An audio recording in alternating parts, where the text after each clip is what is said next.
মায়াপুর নদিয়া জেলায় অবস্থিত একটি ছোট্ট সুন্দর গ্রাম ও পশ্চিমবঙ্গের অন্যতম প্রধান পর্যটন কেন্দ্র। এটি শ্রী চৈতন্য মহাপ্রভুর জন্মস্থান নামেও খ্যাত। আবার কারোর মতে শ্রী চৈতন্যদেবের জন্ম হয়েছিল নবদ্বীপে। মায়াপুর ভাগীরথী নদীর পূর্বাপাশে অবস্থিত। মায়াপুরের কাছেই জলঙ্গি নদী ভাগীরথী নদীতে মিশেছে। মায়াপুর কলকাতা থেকে প্রায় 130 থেকে 36 কিলোমিটার দূরে অবস্থিত। এটি হিন্দু ধর্মের অনেক অনন্য ঐতিহ্যের দ্বারা একটি পবিত্র স্থান হিসেবে বিবেচনা করা হয়। তবে শ্রী চৈতন্য মহাপ্রভুর জন্মস্থান হিসাবে গৌড়ীয় বৈষ্ণব ধর্মের অনুসারীদের কাছে এটি বিশেষ তাৎপর্যপূর্ণ, যাকে কৃষ্ণের বিশেষ অবতার হিসাবে বিবেচনা করা হয়। যদি আকাশপথে আপনি মায়াপুর যেতে চান তাহলে কিন্তু কোনো বন্দোবস্ত নেই, কারণ মায়াপুরে কোনো বিমানবন্দর নেই। আপনি ট্রেন পথে মায়াপুরে খুব সহজভাবে পৌঁছাতে পারেন। নবদ্বীপ ধাম জংশন কিংবা কৃষ্ণনগর সিটি জংশন, এই দুটোই মায়াপুর পৌঁছানোর জন্য অন্যতম প্রধান একটি রেলওয়ে স্টেশন। তাহলে চলুন আজকের ভিডিওতে আপনাদের সাথে শেয়ার করি আমার সম্পূর্ণ একটা দিনের অভিজ্ঞতা।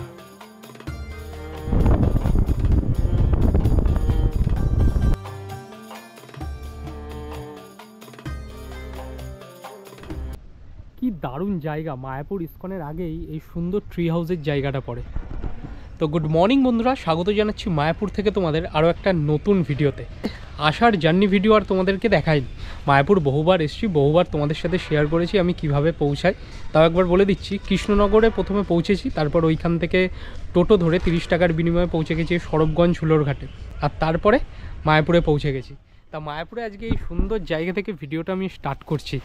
এইখানে না কিছুদিন আগে ইন্ডিয়ানদের থাকতে দেওয়া নাকি হচ্ছিল না, এরম শুনেছিলাম, কিন্তু বর্তমানে এখানে এসে শুনলাম এখানে কিন্তু থাকতে দেওয়া হচ্ছে। তা আজকের ভিডিওতে তোমাদের দেখাবো মায়াপুর ইস্কনের ভেতর সংলগ্ন সেই সুন্দর এলাকাটা ঘুরে। চ্যানেলে প্রথম হয়ে থাকলে অবশ্যই কিন্তু চ্যানেলটাকে সাবস্ক্রাইব করে পাশে থাকা বেল আইকনটা প্রেস করে দিও পরবর্তী ভিডিওগুলোর নোটিফিকেশনের জন্য। আর এই সোজা রাস্তা চলে যাচ্ছে ভাগীরথী নদীর দিকে। আর এই জায়গায় পুকুরটা দেখতে পাচ্ছ, এটা যখন শীতকালটা চলে যাবে, একদম বর্ষা কিংবা গরমের টাইমে এইখানে কিন্তু পদ্ম ফুল ভরে থাকে। এবং ট্রি হাউসের ভেতর থেকে এলে তোমরা কিন্তু এরকম সুন্দর ভাগীরথী নদী দেখতে পাবে। ওই পারটা হচ্ছে নবদ্বীপ আর এই পারটা মায়াপুর। 600 টাকায় রুম পাওয়া যায়, আর ফ্যামিলি মেম্বারদের সাথে এলে এখানে কিন্তু তোমরা অনায়াসে থাকতে পারবে, মানে এই সুন্দর ট্রি হাউসের ভেতর। তা চলো এখান থেকে বাইরে যাই, আর তারপরে মায়াপুর ইস্কন মন্দির যেতে যেতে রাস্তার ধারে যে সুন্দর সুন্দর দোকান আছে না, সেই সব কিছু তোমাদেরকে দেখায়। মায়াপুর ইস্কন মন্দির যেতে এরকম কিন্তু প্রচুর দোকানপাট তোমরা পাবে। মায়াপুর ইস্কন মন্দির যেতে এরকম কিন্তু আরও একটা শ্রী চৈতন্য গৌড়ীয় মঠ পড়ে। দেখো ওই স্ট্রাকচারগুলো কত সুন্দর, আর চারিদিকে কিন্তু শ্রী মহাপ্রভুর কিন্তু মূর্তি করে দেওয়া আছে। তাই ভেতরেও কিন্তু থাকার ব্যবস্থা আছে। কি দারুণ দেখো ভেতরটা, অসাধারণ সুন্দর, তাই না জায়গাটা? এই জায়গার সামনে থেকে কিন্তু বহুবার চলে গেছি, কোনোদিন এইখানে ভেতরে আসিনি, তাই আজকে এলাম এবং তোমরা দেখতে পেলে। অবশ্যই জানিও তোমরা এই চৈতন্য মঠের এইখানে কেউ এসছো কিনা, আর যদি না এসে থাকো অবশ্যই কিন্তু ভিজিট করবে। দারুণ সুন্দর জায়গা। এইরকম কিন্তু টোটো বাইরে কিন্তু মায়াপুরের প্রত্যেকটা জায়গায় পাবে, সাইট সিন করার জন্য, এছাড়া বিভিন্ন জায়গায় যাওয়ার জন্য। এইগুলো হচ্ছে মায়াপুরের এখানকার অথেন্টিক ড্রেস মেয়েদের জন্য।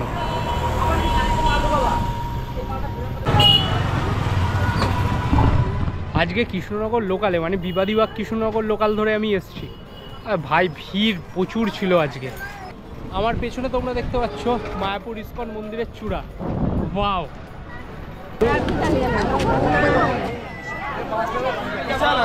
এইখান থেকেই ভেতরে এন্ট্রি করলাম, 1 নম্বর গেট।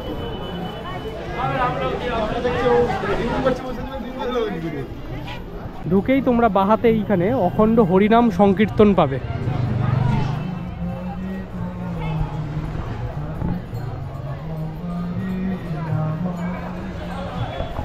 মানে এই জায়গাটা এই জন্য বিখ্যাত, এইখানে কখনো তোমরা নিস্তব্ধ পাবে না, সারাক্ষণ কিন্তু হরিনাম সংকীর্তন এখানে হতেই থাকবে। এই জায়গাটা দেখো, ওখানে লেখা আছে নন স্টপ হরিনাম সংকীর্তন। আর এটা হচ্ছে এখানের নতুন বিল্ডিংটা যেটা তৈরি হচ্ছে মায়াপুর ইস্কনে। আর এটা হচ্ছে প্রসাদের কুপন দেওয়া হয়।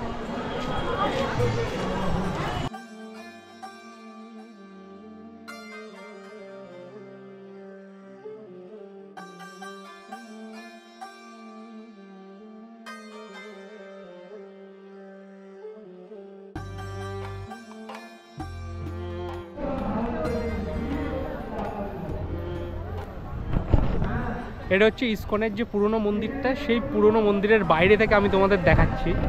এইখানে কত সুন্দর দেখো ডেকোরেশন করা ফুল গাছ দিয়ে, কি দারুণ লাগছে।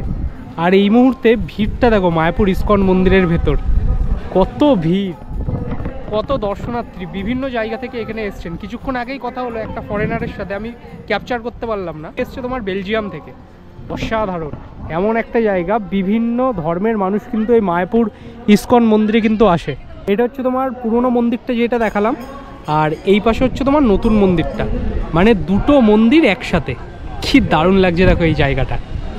ইসকনের ভেতর এরকম কিন্তু মহাপ্রসাদের জায়গা আছে বিভিন্ন জায়গায়, কিন্তু মানে এই ইসকনের ভেতরে তোমরা যেখানেই যাবে এরকম কিন্তু স্টল দেখতে পাবে তোমরা। এখানে তোমরা মহাপ্রসাদ সংগ্রহ করতে পারবে, 50 টাকা 70 টাকা প্রচুর আছে। আর দেখো এখানে হচ্ছে গোশালায় যে দুধের ঘি তৈরি হয় এখানে পাওয়া যায়, তো এইখান থেকে তোমরা কিন্তু কিছু কিনে নিয়ে যেতে পারবে। ভেতরে এন্ট্রি করলে ভিডিওগ্রাফি অ্যালাউ নেই, নইলে ভেতরে ঢুকে তোমাদের দেখাতাম। আমি মায়াপুর যখন প্রথমবার এসেছিলাম আমার একটা বন্ধুর সাথে, এই ভেতরে আমি না মোবাইল নিয়ে চলে গেছিলাম, চেক সেরকম করেনি, ভেতরে গিয়ে আমি ভিডিও করেছিলাম। তারপরে ভাবলাম যে না, কাজটা আমি ঠিক করিনি, তা বাইরে এসে আমি বলেছিলাম, ওনারা আর কিছু বলেনি। এদিক দিয়ে এক্সিটের জায়গা, ওইখান থেকে ভেতরে এন্ট্রি করছে। আর এই পাশের যে রাস্তাটা, এটা চলে যাচ্ছে তোমার একদম গোশালার দিকে। গোশালা যাওয়ার আগে এরকম কিন্তু প্রচুর দোকানপাট পড়ে। এখানে হচ্ছে অরেঞ্জ জুস বিক্রি হচ্ছে,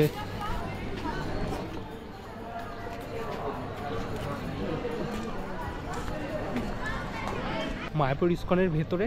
আবার মায়াপুর ইসকনের বাইরেও কিন্তু সেম মানে প্রোডাক্টের ব্যাগ থেকে শুরু করে বিভিন্ন প্রোডাক্ট পাওয়া যাচ্ছে, তার দাম কিন্তু আকাশ পাতাল তফাৎ। ইসকনের ভেতরে হচ্ছে দাম কিন্তু প্রায় এক একটা প্রোডাক্টে 50 টাকা 60 টাকা কিন্তু বেশি, যেটা তোমরা বাইরে এর থেকে আরও কম দামে পাবে। এই আর কি, একটু এক্সপেন্সিভ ভেতরটা। এই দিক থেকে আমরা এলাম, আর এই রাস্তাটা সোজা কিন্তু চলে যাচ্ছে একদম গোশালার দিকে। এই দেখো নিত্যানন্দ কুঠির, এই পাশে এই রাস্তা, মানে এই রাস্তার মধ্যে তোমরা গৌরাঙ্গ কুঠির পাবে, নিত্যানন্দ কুঠির পাবে, এরম আরও অনেক কুঠির পাবে, যেখানে তোমরা প্রায় 300 টাকা 200 টাকায় 100 টাকায় এরকম কিন্তু রুম পেয়ে যাবে। ফাইনালি পৌঁছে গেছি গোশালার একদম সামনে। তা চলো গোশালার ভেতর দ্বিতীয়বারের জন্য যাই এবং তোমাদের দেখি ভেতরে কিছু ক্যাপচার করতে পারি কিনা। কারণ আগের বার যখন আমি ভিডিও করতে এসেছিলাম না, তখন আমাকে বলছিল যে ভেতরে ভিডিও করা যাবে না। আবার অনেকে দেখছি তো ভেতরে ভিডিও করছে। ওই গরু যেখানে থাকে ওই জায়গাটা তোমাদের ভিডিও করে দেখাচ্ছি, দেখবে কত গরু থাকে যদি ভিডিও করতে পারি। কত কেউ দেখো ভেতর থেকে বেরোচ্ছে। আর গোশালার ভেতর এন্ট্রি করার পরেই কিন্তু এরকম স্টল পাওয়া যায়। এখানে মিষ্টি থেকে শুরু করে দই প্রচুর কিছু কিন্তু বিক্রি হয়। এই দিকেও আছে অনেক কিছু স্টল। এইটা হচ্ছে গোশালার ভেতরের দৃশ্য। গরু দেখো কত গরু। এই হচ্ছে গোশালার ভেতরের সৌন্দর্য, মানে এত গরু এইখানে, মানে ভাবো একদিনে প্রায় কত লিটার দুধ এখান থেকে কিন্তু পাওয়া যায় এই মায়াপুর ইসকনের জন্য। এইখান থেকেই কিন্তু সব কিছু নিয়ে বিভিন্ন জিনিস তৈরি করা হয়, বিভিন্ন জায়গায় সেল করা হয়। এবং আমাদের শুধু মায়াপুরেই না, এই গরুর দুধের সব কিছু জিনিস আমরা বিভিন্ন জায়গায় পাই, পশ্চিমবঙ্গ তথা ভারতের অন্যান্য জায়গায়ও কিন্তু সাপ্লাই করা হয়। ফাইনালি গোশালা ভ্রমণের পর এইবার যাচ্ছি মায়াপুর ইসকন মন্দিরের দিকে। এবার কিছু খেতে হবে, প্রচুর খিদে পেয়েছে।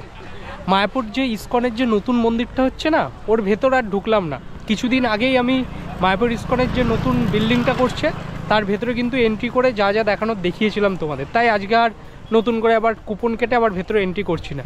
তা গোশালাটা দেখেছো কত সুন্দর, কত গরু ভেতরে, মানে ভাবো যে প্রত্যেকটা গরুর খাবার দাবার, তাদের দেখাশোনার জন্য কত কর্মী কিন্তু ভেতরে নিযুক্ত।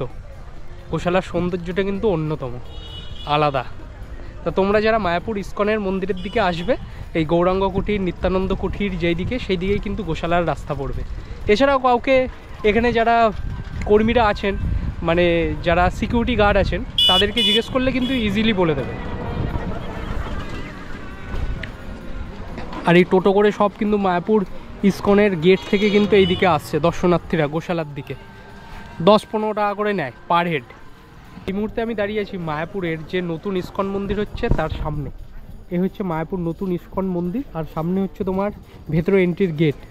আর তার অপোজিট সাইডেই যে ভবনটা আছে, এইখানে ফুলের গাছ দেখো কত, কি দারুণ লাগছে দেখো এইখানে মায়াপুর ইস্কনের মন্দিরের ভেতরে।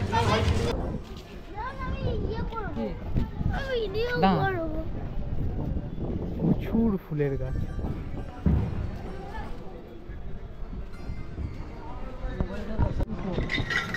মিষ্টি হবে এইখান থেকে আখের রস খাবো। ওইখানে সামনে না দোকানে প্রচুর ভিড়। এখন যদি আমি ওইখানে খেতে ঢুকি তাহলে হচ্ছে ট্রেনটা পাবো না। 3:20 ট্রেন আছে, একটা কৃষ্ণনগর শিয়ালদা, ওই ট্রেনটা আর পাবো না।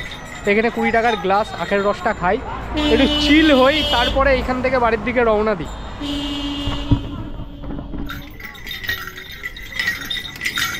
এরকম আখের রস আমাদের ইন্ডিয়ায় কিন্তু বিভিন্ন জায়গায় পাওয়া যায়। বেশিরভাগ পাঞ্জাব হরিয়ানার সাইডে গেলে এরকম আখের রস আরও বেশি পাওয়া যায়।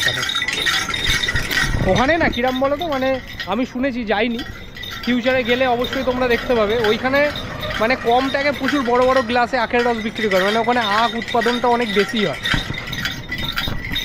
কাউকে একটু লেবুর রস দিয়ে দেবেন। হ্যাঁ, রস খেলে ফের আবার খেতে মনে বলবে। না সুন্দর, বুঝলেন? একটু বিট লবণ দেখি না এর মধ্যে।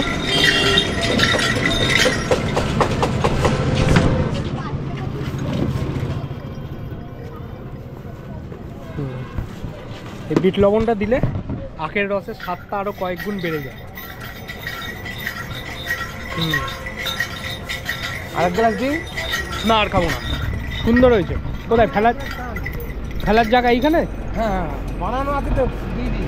না না ঠিক আছে। কোথায়, এখানেই বাড়ি না নবদ্বীপ? আমাদের এইখানেই বাড়ি। ঠিক আছে। তা চলো, এই ছিল আজকে মায়াপুরের কিছুটা সময়ের ভিডিও, যেটা তোমাদের সাথে শেয়ার করলাম। যদি আজকের ভিডিওটা ভালো লেগে থাকে, কিংবা ফিউচারে যদি মায়াপুর আসার প্ল্যান করে থাকো, আর এই ভিডিওটা যদি দেখে কিছুটা হেল্পফুল হয়ে থাকে, চ্যানেলটাকে সাবস্ক্রাইব করে পাশে দেখো। দেখা হচ্ছে পরের ভিডিওতে। ভালো থেকো সকলে, টেক কেয়ার, টাটা।